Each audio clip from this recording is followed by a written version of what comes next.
Assalamualaikum warahmatullahi wabarakatuh. Perkenalkan, nama saya Erusnaya Guti dari 11.1.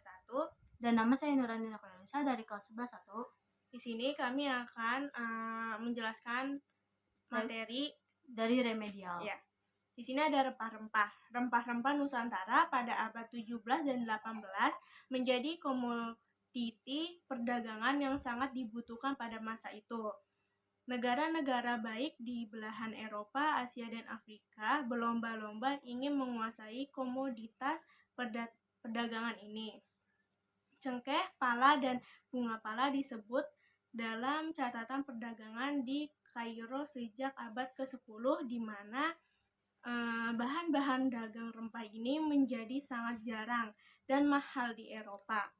Hingga akhir abad ke-14, orang Cina juga mengenal cengkeh dan pala. Contohnya itu ada cengkeh berfungsi untuk mencegah kanker, mengatur gula darah dan berasal dari Maluku Utara. Yang kedua itu pala berfungsi untuk mengurangi peradangan, mengatasi insomnia dan berasal dari Kepulauan Maluku. Yang ketiga ada andalima berfungsi untuk penambah darah, mencegah penyakit Crohn dan berasal dari Sumatera Utara. Derdar X. Zaman kegelapan merupakan sebuah zaman antara runtuhnya Kekaisaran Romawi dan Renaissance atau munculnya kembali peradaban lama pada abad 5-10 atau 400-900 Masehi. Di saat zaman kegelapan, segala keputusan pemerintah dan hukum negara tidak diambil berdasarkan demokrasi di parlemen seperti ketika zaman Kekaisaran Romawi.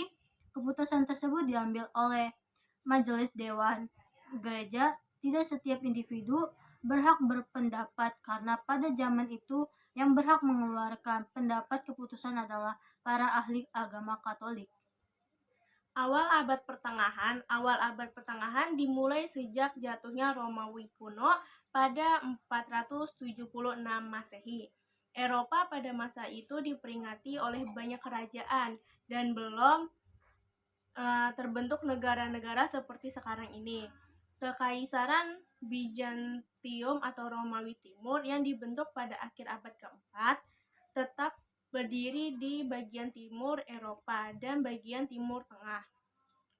Dengan ibu kota di Konstantinopel, kekaisaran ini bertahan hingga abad ke-15 ketika digulingkan oleh Kekaisar Ottoman. Puncak abad pertengahan dimulai pada abad ke-11. Pada periode inilah terjadi berbagai peristiwa penting. Contohnya, pengaruh besar dari agama Katolik terhadap kekaisaran dan perkembangan budaya pada saat itu. Orang Romawi kala itu lebih sibuk dengan masalah keagamaan, sedangkan ilmu pengetahuan kurang diperhatikan. Karena itu, para sejarawan juga menyebut era ini sebagai abad kegelapan. Pada periode ini memang masih ada penemuan.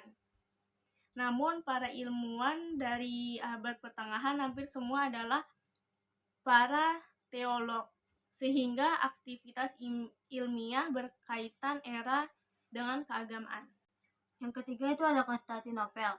Penamuran Konstantinopel itu pertamanya diadakan perjanjian dengan beberapa musuhnya, membuat benteng Anjali Hisar dan Humilia Hisar, mengumpulkan senjata, memperkuat angkatan perangnya menjadi 250.000 pasukan dan 400 kapal laut.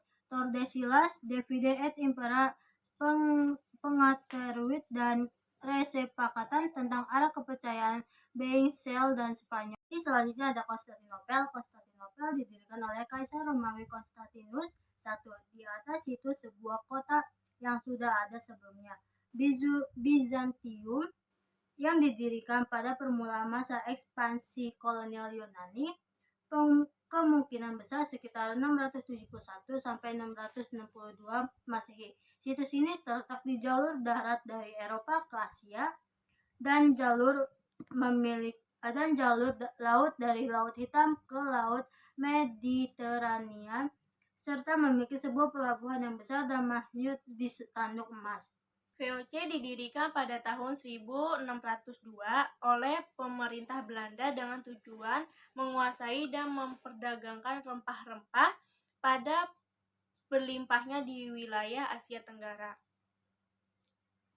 khususnya di wilayah Indonesia modern. Pada saat itu rempah-rempah seperti cengkeh, kayu manis, dan lada sangat berharga dan menjadi komoditas yang sangat dicari di pasar Eropa. VOC didukung oleh investasi pemerintah Belanda dan memiliki monopoli de facto dalam perdagangan rempah-rempah di wilayah tersebut. Pengaruh politik dan ekonomi. VOC tidak hanya menjadi kekuatan ekonomi, tetapi juga memiliki pengaruh politik yang kuat. Penguasaan ini memiliki tentara pribadi, armada kapal, dan bahkan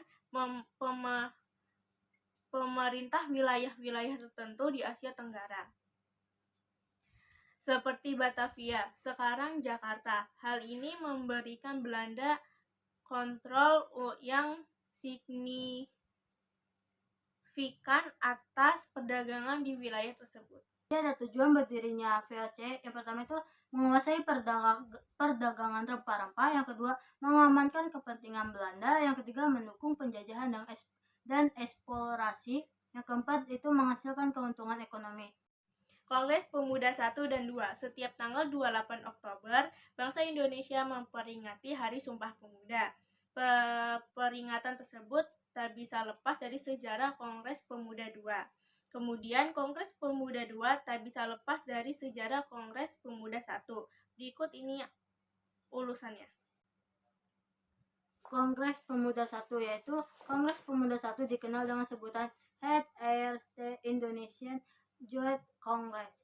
Dalam bahasa Indonesia, sebutan ini berarti Kerapatan Besar Para Pemuda Indonesia. Kongres tersebut disetuskan oleh Perhimpunan Pelajar-Pelajar Indonesia atau PPPI. Kongres berlangsung selama 3 hari mulai dari 30 April hingga 2 Mei 1926.